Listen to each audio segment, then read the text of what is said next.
From fishermen to followers, the call that changed everything. This biblical short story is from Luke chapter 5, verses 1 through 11. The morning sun glistened on the Sea of Galilee as Simon Peter and his partners, James and John, dragged their empty nets onto the shore. It had been a long, frustrating night, hours of back-breaking work, yet not a single fish to show for it. Weariness hung heavy on their shoulders as they washed their nets, wondering how they would provide for their families. Then Jesus stepped into Simon's boat. He asked Simon to push out a little from shore, and from there, he taught the crowds gathered at the water's edge. When he finished speaking, Jesus turned to Simon with a surprising command. "Put out into the deep and let down your nets for a catch." Simon hesitated. He was the fisherman.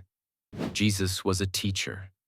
They had already toiled all night with nothing, but something in Jesus' words stirred his heart.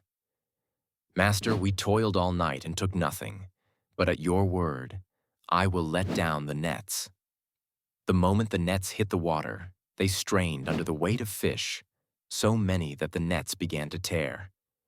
Simon and Andrew signaled to James and John for help, and soon both boats were so full they nearly sank. Simon Peter fell to his knees, overwhelmed. "Depart from me, for I am a sinful man, O Lord." He knew this was no ordinary catch. This was a divine moment. But Jesus didn't come just for the fish.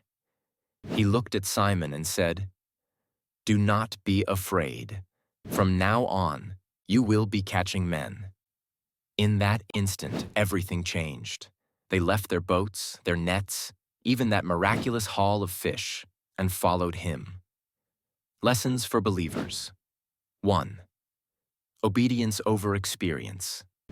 Peter could have refused, trusting his own failed efforts. But miracles happen when we obey Jesus, even when it doesn't make sense. 2. Brokenness before purpose. Peter's confession of sin came before his calling. God uses those who recognize their need for him. 3. From fishermen to fishers of men. Jesus didn't just want their skills, he wanted their lives. Our greatest purpose is found in following him.